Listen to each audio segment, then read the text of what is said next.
Homeless teen dragged biker's daughter from the river. 200 Hells Angels changed his life. When a homeless teenager jumped into freezing water to save a drowning girl, he had no idea whose daughter she was. The bikers who arrived at his cardboard shelter 3 weeks later would change everything.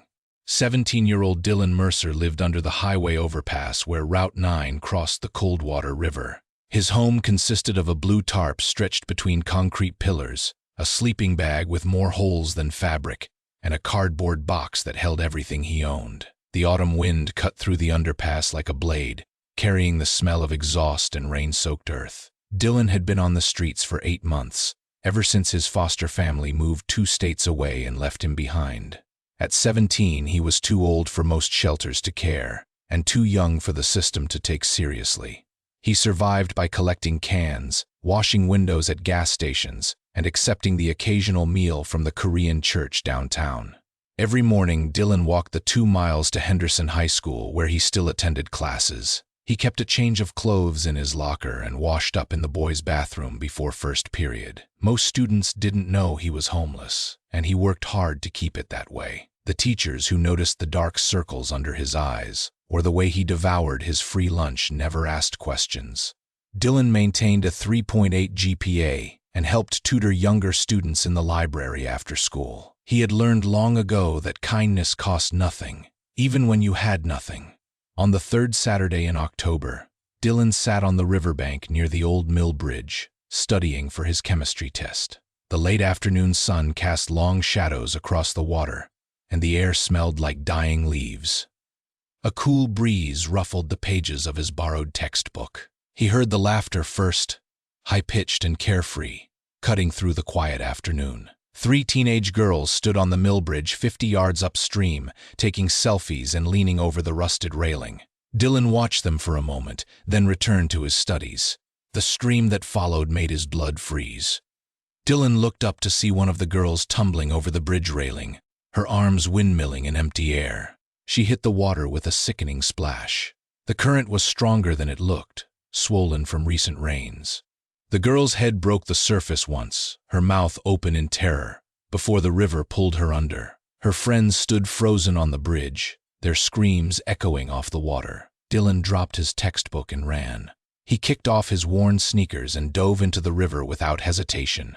The cold hit him like a fist, driving the air from his lungs. The current grabbed him immediately, spinning him in the murky water. Dylan fought against it, swimming hard toward where he'd seen the girl go under. His clothes felt like anchors dragging him down. There, a flash of blonde hair in the brown water. Dylan lunged forward and caught the girl's jacket. She thrashed wildly, her panic giving her dangerous strength. Her elbow caught him in the ribs, and water filled his mouth. Dylan held on. He wrapped one arm around her chest and kicked for the surface, his lungs screaming for air. They broke through together, both gasping and coughing. "I've got you!"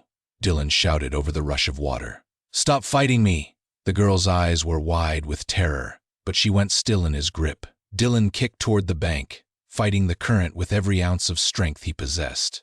The cold was seeping into his bones, making his muscles heavy and unresponsive. The riverbank seemed impossibly far away. Dylan's vision started to blur at the edges, black spots dancing in his sight. He refused to let go. His foot finally scraped bottom. Dylan dragged the girl through the shallows and collapsed on the muddy bank. They lay there together, coughing up river water and shaking with cold and adrenaline.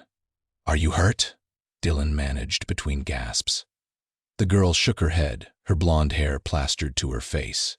She was maybe 14 or 15, wearing expensive jeans and a designer jacket now soaked through. "I can't swim," she whispered. "I told them I can't swim." Her friends came running down from the bridge, their faces pale with shock. One of them was already on her phone, calling for help. Within minutes, sirens wailed in the distance. The paramedics arrived first, wrapping them both in thermal blankets and checking vital signs. The girl kept saying, "He saved my life. That boy saved my life." Her mother arrived 10 minutes later in a black SUV, her face streaked with tears. The woman was in her 40s, with the same blonde hair as her daughter, pulled back in a neat ponytail. She wore faded jeans and a leather vest over a simple t-shirt. Something about her presence commanded attention, a quiet strength in the way she moved. She knelt beside her daughter, holding her close and murmuring words Dylan couldn't hear. Then she turned to him, her blue eyes intense and grateful. "You saved my daughter." Dylan shrugged, suddenly aware of his threadbare clothes and the smell of the river on his skin. "Anyone would have done it. But you did it." The woman extended her hand. "I'm Celeste. What's your name?" "Dylan." "Dylan." Celeste studied him carefully, taking in details he wished she wouldn't notice: the holes in his socks, the way his jeans hung loose on his thin frame. "Where are your parents? We need to thank them properly." "I'm on my own," Dylan said quietly. Understanding flashed across Celeste's face, followed by something that looked like recognition. She opened her mouth to speak, but Dylan was already backing away. The paramedics had cleared him, and he needed to leave before more questions came. "I'm glad she's okay," he said, then turned and walked away before anyone could stop him. He left his chemistry textbook on the riverbank, forgotten in the chaos. His wet clothes clung to his skin as he made the long walk back to the overpass. That night, Dylan shivered in his damp sleeping bag, unable to get warm. He'd hung his clothes on a makeshift line to dry, but the autumn air was cold and damp. The girl's face kept appearing in his mind, the terror in her eyes, the weight of her in the water. He'd saved a life today. It felt strange and significant, like he'd finally done something that mattered. 3 weeks passed. Dylan fell into his usual routines, though he avoided the river now. The memory of the cold water made him anxious in a way he couldn't quite shake. On a Friday afternoon, Dylan returned to the overpass to find someone had left a bag of groceries near his tarp. This happened occasionally, the church people checking on him, or a social worker trying to coax him into a shelter. He was grateful for the food but wary of the strings that might be attached. The following Saturday dawned, gray and cold, with low clouds threatening rain. Dylan woke to the distant rumble of thunder, then realized the sound was too steady, too mechanical. Engines. Many engines. He crawled out from under his tarp to see motorcycles rolling down the access road beneath the overpass. Not 2 or 3 bikes, but dozens, a seemingly endless line of chrome and leather that made the ground vibrate. Dylan's heart began to pound. The motorcycles formed a semicircle around his shelter, their engines idling with a predatory growl. Men and women in leather vests dismounted, their faces hidden behind sunglasses and bandanas. Dylan counted at least 50 bikes, with more still arriving. His first instinct was to run, but there was nowhere to go. The bikers had him surrounded. Dylan stood frozen, his back against the concrete pillar, as the crowd parted. Celeste walked through the gap, her daughter beside her. The girl's face lit up with recognition. "That's him! That's Dylan!" A massive man stepped forward, 6.5 feet of solid muscle, with a gray beard that reached his chest and a leather vest covered in patches. His presence made the air feel heavier. When he spoke, his voice carried like distant thunder. "Dylan Mercer." It wasn't a question. Dylan nodded, his mouth too dry to speak. "Name's Crusher. I'm president of this chapter." The big man gestured to the crowd behind him. "This is my family, and you saved one of ours." "Your daughter?" Dylan asked. "My niece. But blood doesn't matter as much as the patch." Crusher pointed to the logo on his vest. "Celeste is my VP. That makes her daughter family to all of us." Dylan's legs felt weak. He'd heard stories about motorcycle clubs. Some good, most bad. 200 bikers surrounding a homeless kid under a bridge. Didn't seem like it would end well for the kid. "Look around you, son," Crusher said. "You see 200 of the toughest men and women in 3 states. Every one of them dropped what they were doing to come here today. You know why?" Dylan shook his head. "'Cause you jumped into freezing water without thinking twice to save a girl you didn't know. Because when you had nothing, you gave everything." Crusher's voice softened slightly. "Because that kind of courage and kindness deserves to be recognized." The big man pulled out a folded piece of paper. "We did some checking. Found out you're 17, no guardian, sleeping under a bridge. Found out you're still going to school every day, still getting good grades. Found out you help other kids with their homework." He paused. "Found out you're trying to make something of yourself despite the world giving you every reason not to." Dylan's eyes burned, but he refused to cry in front of 200 strangers. "I'm doing okay. You're doing better than okay. You're doing extraordinary." Crusher unfolded the paper. But you're also cold, hungry, and one bad storm away from pneumonia. That ends today. What happened next felt like a dream.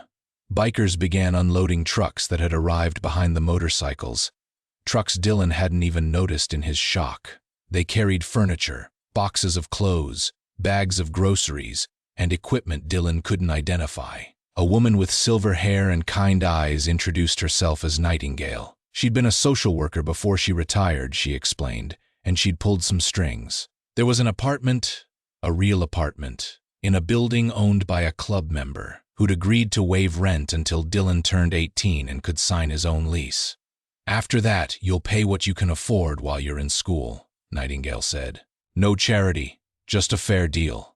Two bikers named Wrecker and Blade began loading Dylan's meager possessions into a truck, treating his cardboard box of belongings with the same care they'd show moving fine china. Others were already driving toward the address Nightingale had written down, ready to set up the apartment. Celeste appeared at Dylan's elbow, pressing something into his hand. When he looked down, he saw a bank card and a piece of paper with a PIN number.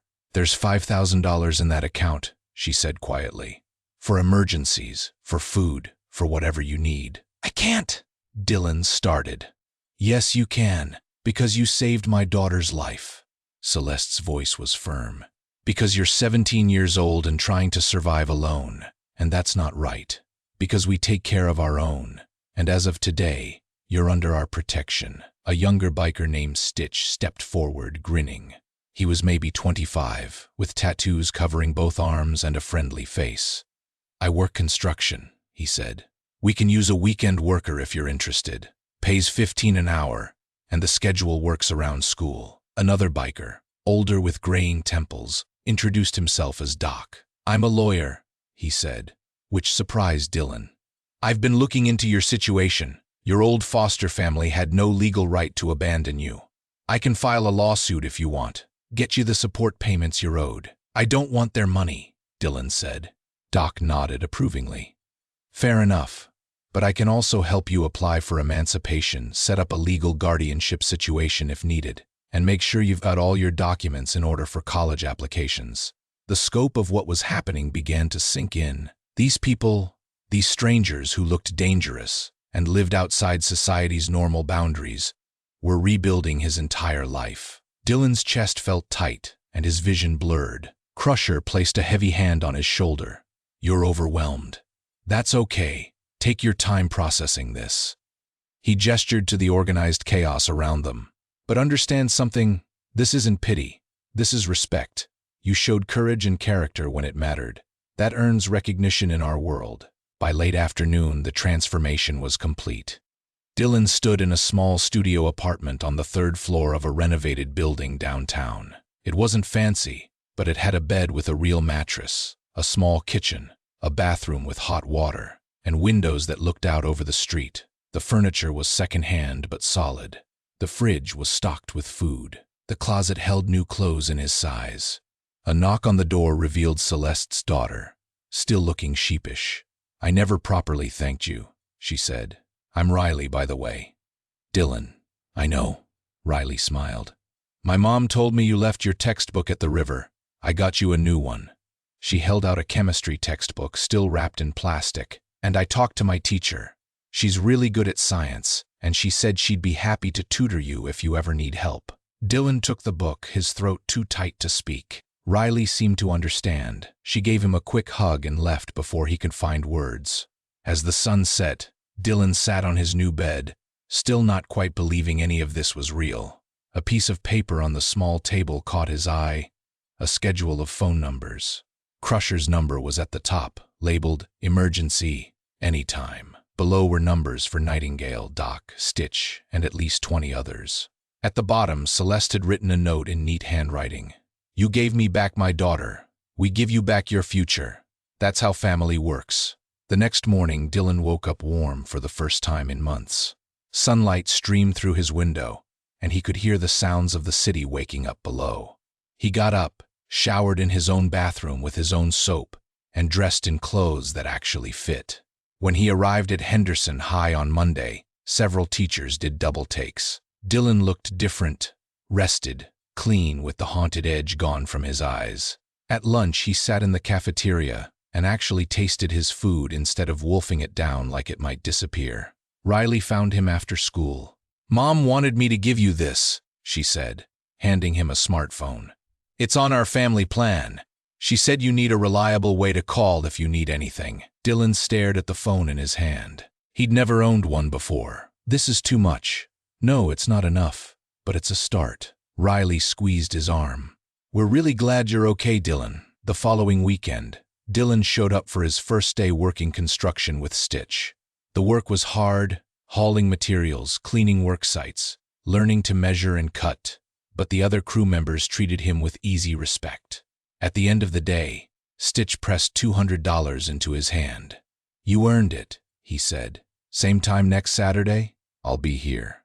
Months passed, and Dylan's life continued its transformation. He maintained his grades, worked weekends with the construction crew, and slowly built up savings in his account. The nightmares about sleeping rough began to fade, replaced by dreams about college and the future. Every few weeks, members of the motorcycle club would stop by to check on him. Sometimes it was just a knock on the door and a quick "You good?"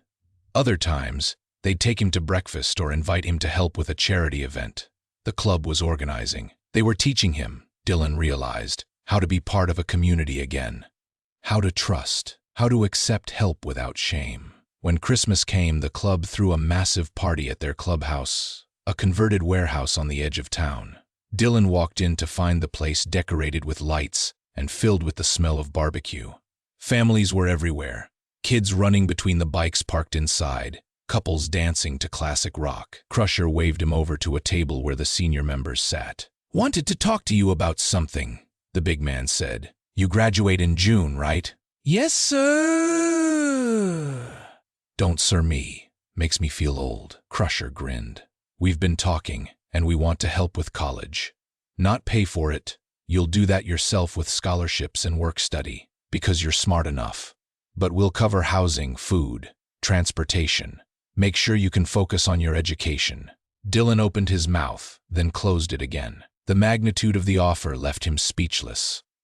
"You saved one of ours," Crusher said simply. "That means we invest in you.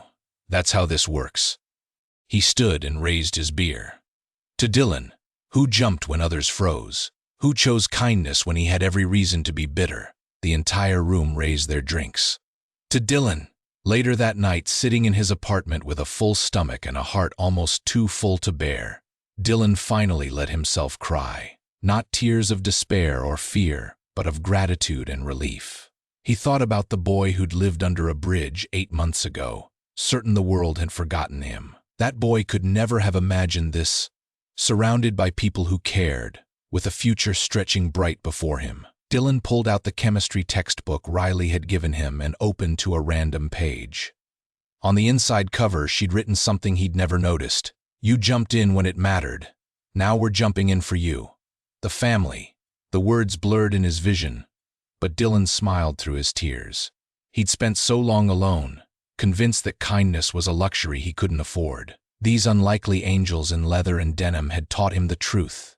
That courage created community. That one moment of compassion could echo forward in ways impossible to predict. Outside his window, the city lights twinkled like stars. Dylan Mercer, formerly homeless, formerly alone, formerly convinced the world had nothing for him, closed his book and looked toward tomorrow. He was no longer falling. He was flying, lifted by 200 sets of hands that refused to let him go. If you have enjoyed the story, tell YouTube to send you more stories like this by subscribing to this channel, liking the video, and leaving a comment.